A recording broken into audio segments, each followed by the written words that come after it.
पारू या मालिकेच्या आजच्या भागामध्ये आपण पाहत आहोत की आता इथे दामिनी हॉलमध्ये असते आणि ती विचार करत असते, आता मला एवढे मोठे पैसे मिळणार आहेत, मग त्या पैशाचं मी काय करू, कशा पद्धतीने हे सगळं काही चेंज करू.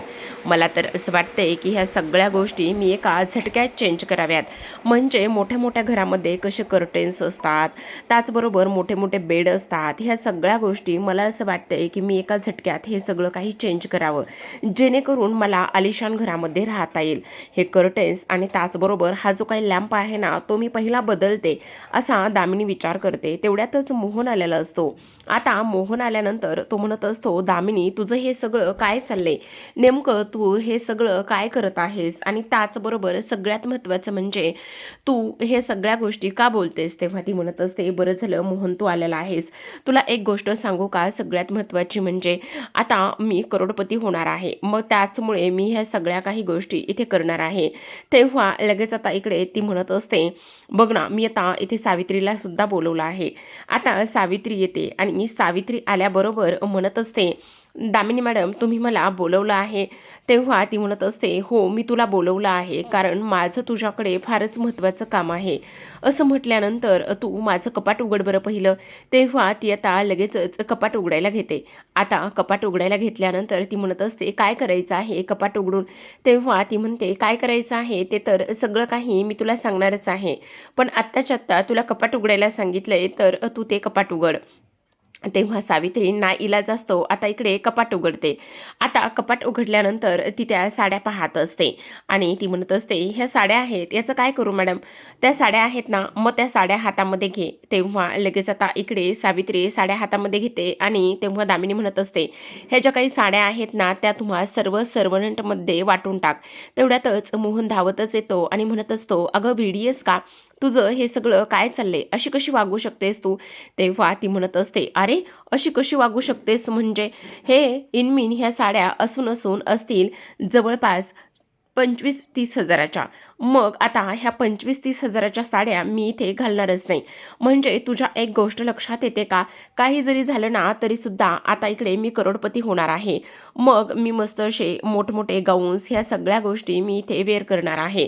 त्याचबरोबर मला जर कधी साडी वगैरे घालावीशी वाटली तर मग मी काय करणार आहे माहिती, जवळपास एखाद्या लाखाची एखादी साडी घेईल आणि मी साडी तशीच घालेल. ह्या अशा साड्या आणि ह्या सगळ्या काही गोष्टी मी आता इथे अजिबात घालणार नाही, असं सुद्धा इथे आता दामिनी बोलत असते. तेव्हा मोहन म्हणत असतो, अगं बाई तुला काही वेड लागले की काय, काय असलं करायला लागलेली आहेस. तेव्हा आता इकडे दामिनी म्हणत असते, तेच तर मी सांगते, हे बघ मोहन मी तुम्हाला सुद्धा सांगत आहे, काही जरी झालं ना तरी सुद्धा तुम्हाला सुद्धा इथे हे सगळे काम आणि ह्या सगळ्या गोष्टी करण्याची काहीच एक गरज नाही. म्हणजे तुमच्या एक गोष्ट लक्षात येते का, आता आपण करोडपती होणार आहोत. त्यामुळे मी तुम्हाला एक गोष्ट सांगते की इकडे तुम्ही सुद्धा ही सगळी असली कामं आणि हे सगळं काही अजिबात करू नका, काही जरी झालं तरी सुद्धा. तेव्हा मोहन म्हणत असतो, ए बाई तुझ्या हात पाय पडतो, पण हे असलं काही तू अजिबात करू नकोस आणि मला सुद्धा ह्या सगळ्या गोष्टी करायला सांगू नकोस. तेव्हा लगेच आता मोहन तिथून निघून जातो. आता मोहन तिथून निघून गेल्यानंतर आपण पाहतो की इकडे आता दामिनी विचार करते, नाही नाही मला तर असं वाटते ना, आपण आता काहीतरी गोष्ट केली पाहिजे. ह्यांना आनंद झाला नाहीये का, मी एवढी मोठी करोडपती होणार आहे, एवढ्या करोडची मालकीण मी होणार आहे, एवढे पैसे मला मिळणार आहेत आणि त्यामुळे ह्या सगळ्या गोष्टी मी करते, तर ह्यांना हे सगळं काही कळत नाही का, नेमकं ह्यांचं काय चाललेलं आहे, असा सुद्धा आता इथे दामिनी विचार करू लागते. तेवढ्यातच आता आपण पाहतो की मोहन खाली आलेला असतो. मोहन खाली आल्यानंतर ह्यांच्या गप्पा सुरू असतात. तेव्हा इकडे आता अहिल्या म्हणत असते, काय रे मोहन काय झाले, कशाबद्दल एवढ्या सगळ्या काही गोष्टी इथे तू बोलतोस. त्यावर लगेचच आता इकडे मोहन म्हणत असतो, काय करावं काय नाही मला तर हे अजिबात समजत नाहीये, ह्या दामिनीचं ना डोकंच फिरलेलं आहे, काय चाललंय ती कशी वागते आणि काय नाही हे गोष्टी तर मला अजिबातच समजत नाहीत. त्यावर लगेचच आता ती म्हणत असते, काय झालंय काय नेमकं सांगणार आहेस का. तेव्हा लगेच आता इकडे तो म्हणत असतो, त्याचं काय झालंय ना, इकडे घरातील ज्या काही साड्या आणि त्या ज्या काही गोष्टी आहेत ना त्या सगळ्या आत्ता ती तिकडे देत होती. म्हणजे कोणत्या साड्या आणि कोणत्या काय देत होती, अहो वहिनी ती सगळ्या साड्या आणि त्या त्या सगळं काही ती वाटत होती आणि म्हणते मी करोडपती होणार आहे, मी करोडपती होणार आहे, ह्याच गोष्टी ती बोलते, काय करावं काय नाही हे अजिबातच समजत नाही, असं सुद्धा आता इथे मोहन म्हणत असतो. तेवढ्यातच प्रीतम तिथे आलेला असतो प्रीतम तिथे आल्यानंतर आता जे काही चित्रप्रदर्शन आहे त्याचं कुठंपर्यंत होतंय, कुठंपर्यंत ह्या सगळ्या गोष्टी आलेल्या आहेत, हे सगळं काही ती लोक चर्चा करत असतात. तेव्हा प्रीतम म्हणत असतो, ऑलमोस्ट सगळी तयारी झालेलीच आहे. आता सगळी तयारी झाल्यानंतर आपल्याला सगळं काही व्यवस्थित करायचं आहे असं सुद्धा इथे आता तो बोलतो. आता हे सगळं काही इथे बोलल्यानंतर आपण पाहतो की इकडे दामिनी पुन्हा तिथे आलेली असते. आता दामिनी तिथे आल्यानंतर ती म्हणत असते, तुम्ही काय करताय ह्या सगळ्या गोष्टी करण्याची तुम्हाला काही गरज नाही. तेव्हा मोहन म्हणत असतात, म्हणजे मला नाही समजलं तुला काय म्हणायचं आहे तर. तेव्हा लगेच आता दामिनी म्हणत असते, हे बघा आता तुम्हाला ह्या प्रोजेक्ट आणि ह्या सगळ्या गोष्टीबद्दल काही चर्चा करायची गरज नाही, तुम्ही माझ्याबरोबर मस्त शॉपिंगला चला. तेव्हा मोहन म्हणत असतो, ए बाई मला ना इकडे कामं आहेत, मला खूप मोठ्या प्रोजेक्टबद्दल वहिनीशी चर्चा करायची आहे आणि आमची मीटिंगसुद्धा आहे, त्यामुळे जी काही शॉपिंग आणि ज्या काही गोष्टी करायच्यात ना त्या तुझ्या तू कर. तेव्हा लगेच आता इकडे ती म्हणत असते, काय चाललेलं आहे तुमचं, तुम्ही असं बोलणार आहात का मला आता, हे बघा असं बोलू नका प्लीज. आता तुम्हाला हे काम करण्याची आणि त्याचबरोबर वहिनीच्या हाताखाली नोकर म्हणून काम करण्याची सुद्धा काहीच गरज नाही आहे. तेव्हा मोहन आता इथे जी काही दामिनी आहे तिच्यावर फारच चिडतो आणि म्हणत असतो, एक मिनिट तू जरा अति बोलतेस. हे बघ तू 100 करोड काय किंवा 80 करोडची जरी मालकीन झालीस ना तरीसुद्धा इकडे मी वहिनीसोबत गद्दारी करणार नाही किंवा मी वहिनीला अजिबात सोडणार नाही. काही जरी झालं ना तरीसुद्धा मला काम वहिनीबरोबरच करायचं आहे, समजलं तुला. त्यामुळे तू ह्या असल्या फालतू गोष्टी माझ्यासोबत बोलू नकोस किंवा मला ह्या सगळ्या गोष्टी अजिबात सांगूसुद्धा नकोस. हे सगळं आता इकडे तो बोलत असतो. त्यावर लगेचच आता दामिनी म्हणत असते, आता मला एक गोष्ट सांगा, ह्या ज्या काही वहिनी आहेत ना ह्या वहिनी तुम्हाला किती राबवून घेतात आणि किती काय काय करतात, मग तुमच्या हक्काचं आणि तुमच्या मालकीचं असं काहीतरी आहे का? त्याचमुळे मी तुम्हाला सांगते की ह्या वहिनीला सोडून द्या आणि ह्या वहिनीसोबत अजिबात काम करू नका. त्यावर आता इकडे ती म्हणत असते, आता बघा आपण करोडोचे मालक होणार आहोत, मग एकदा का आपण करोडोचे मालक झाले ना तर मग काय करायचं, आपण मस्त आपली इंडस्ट्री टाकूयात. त्याचबरोबर आपला स्वतःचा बिझनेस असेल आणि आपला स्वतःचा बिझनेस असल्यानंतर आपल्याला कोणालाही उत्तर देण्याची गरज नसणार आहे आणि त्या बिझनेसची मीच एकटी मालकीण असणार आहे, तिथे मीच अहिल्या असणार आहे. काही जरी झालं तरीसुद्धा आपण आपला हा बिझनेस इथे नावारूपाला आणायचा, असं इकडे आता ती बोलत असते. हे सगळं काही बोलल्यानंतर आता मात्र इकडे जो काही आपला मोहन आहे तो म्हणत असतो, हे बघ तुला जो काही बिझनेस करायचा आहे, ज्या काही गोष्टी करायच्यात ना त्या तुझ्या कर, मला त्यामध्ये घेऊ नकोस. त्यावर अहिल्या म्हणत असते, एक मिनिट मोहन, हे बघ मी काय म्हणते दामिनी, तू जरा ऐकून घेणार आहेस का? तेव्हा लगेच आता इकडे हां बोला ना, काय बोलणार आहात तुम्ही? तेवढ्यातच आता इकडे अहिल्या म्हणत असते, तुला स्वतःला जे काही करायचं आहे ना ते तू कर, त्या सगळ्या गोष्टीसाठी माझ्या तुला सगळ्या काही शुभेच्छा असणार आहेत. आणि त्यावर सगळ्यात महत्त्वाची गोष्ट म्हणजे, अगं अहिल्या असं काय बोलते, श्रीकांत म्हणतात.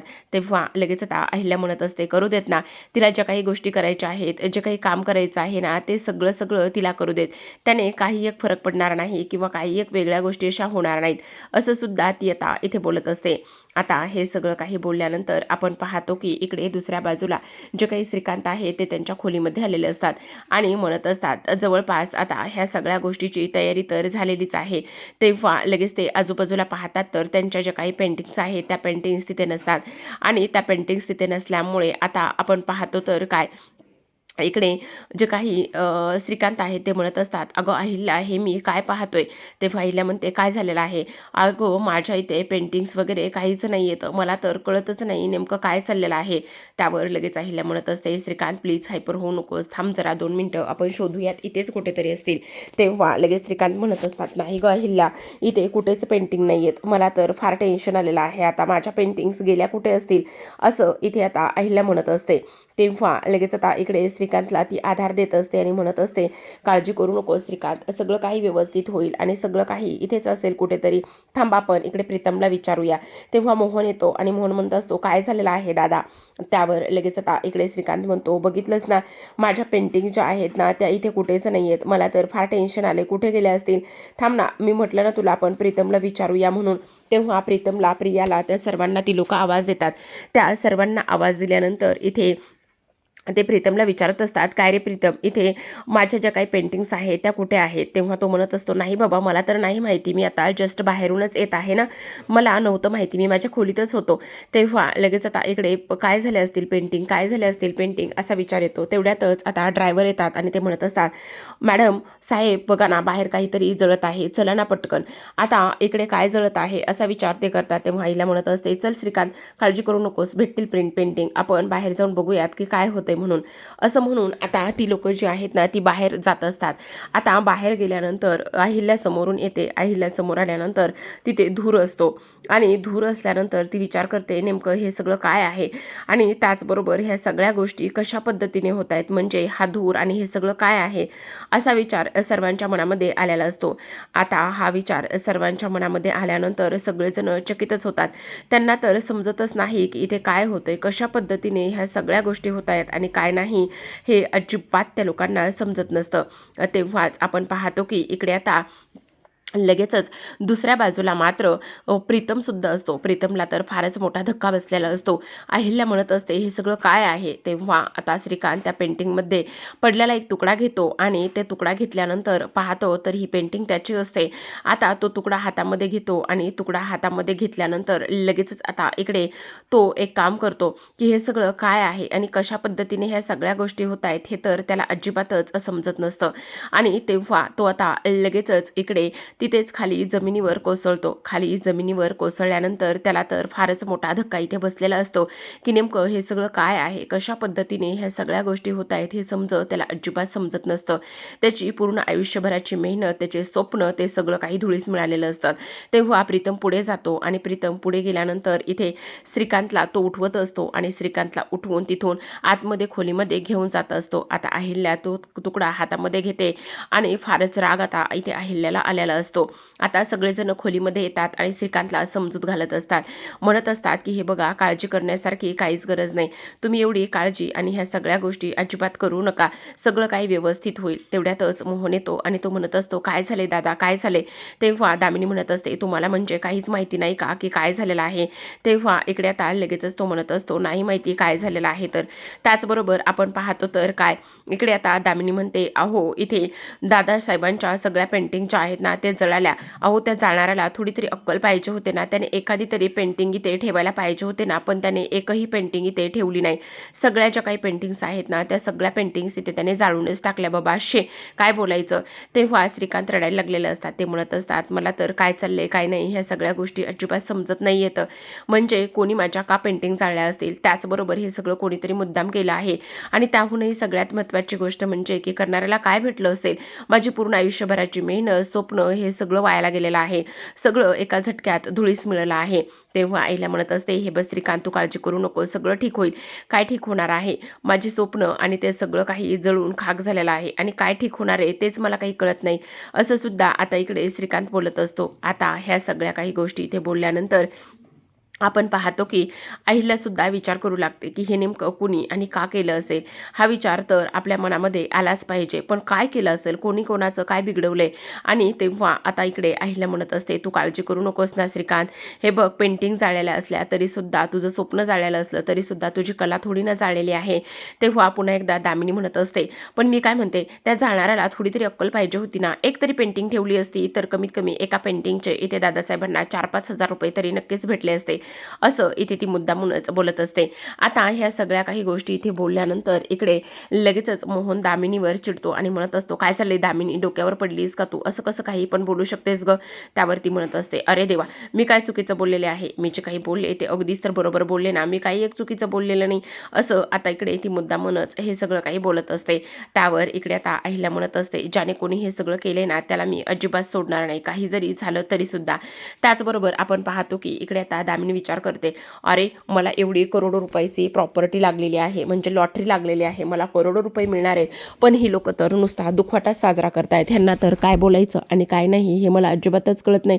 ह्या लोकांचं काय चाललंय, म्हणजे जाऊ दे मरू दे तिकडे, करू दे ह्यांना काय करायचं आहे, तर मी माझा आनंद आणि त्या सगळ्या गोष्टी इथे साजऱ्या करणारच आहे, ते सगळं सेलिब्रेट मी इथे करणारच आहे, असं सुद्धा आता इकडे ती बोलत असते. आता ह्या सगळ्या काही गोष्टी इथे तिनं बोलल्यानंतर आपण पाहतो की तिला फारच आनंदसुद्धा झालेला असतो. ती म्हणत असते, असू देत, ह्या लोकांना कोणाला नसेल यायचं तर नाही येऊ दे, माझं मीच जाते, असं म्हणून आता लगेचच ती तिथून जात असते. अहिल्या म्हणत असते, श्रीकांत हे बघ, हे ज्याने कोणी केले ना त्याला तर आपण सोडायचंच नाहीये. पण तुला आणखी एक गोष्ट सांगू का, सगळ्यात महत्त्वाची म्हणजे इथे तू अजिबात स्वतःला एवढा त्रास आणि ह्या सगळ्या गोष्टी करून घेऊ नकोस. तेव्हा दुसऱ्या बाजूला आपण पाहतो तर दामिनी आता इकडे किचनमध्ये गेलेली असते. ती म्हणत असते, आता मला एवढे सगळे काही पैसे जे आहेत ना ते घेण्यासाठी जायचं आहे, पण एवढे सगळे पैसे घ्यायला जायचं आहे तर मग मी एक काम करते, आता मस्त काहीतरी गोडाचं बनवते आणि एकदा का गोडाचं काहीतरी बनवलं आणि त्यानंतरच मग मी जाते, आता अजिबात जात नाही, असा विचार ती करते. आणि असा विचार केल्यानंतर किचनमध्ये जाते आणि इकडे म्हणत असते, मी मस्त साजूक तुपातला रव्याचा शिराच बनवते, तेच माझ्यासाठी चांगलं राहील, असं म्हणून ती आता साजूक तुपातला रव्याचा शिरा बनवायला घेते. रवा शोधत असते, पण तिला काही केला रवा सापडत नाही. तेवढ्यातच आता एक डब्बा सापडतो आणि त्यामध्ये एवढं झाकण टाईट असतं. ती म्हणत असते, काय ही सावित्री पण झाकणाच्या डब्यावर बसते की काय, काही कळतच नाही, एवढं झाकण पॅक लागलेलं आहे. तेवढ्यातच सावित्री तिथे येते.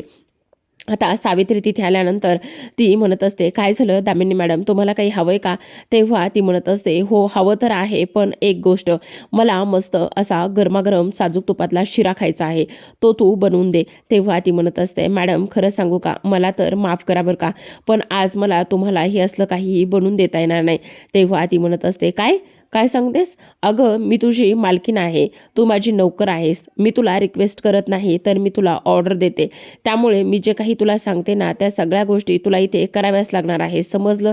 त्यावर लगेच आता सावित्री म्हणत असते, मॅडम तुमच्या एक गोष्ट लक्षात येते का, म्हणजे घरामध्ये वातावरण बघा ना कसं आहे, मग घरामध्ये अशा पद्धतीचं वातावरण असताना तुम्ही मला हे सगळं काही असं बनवायला सांगताय, प्लीज नका ना सांगू हे असं काही, म्हणजे कमीत कमी आजच्या दिवस तरी तुम्ही मला हे सगळं असं नका सांगू.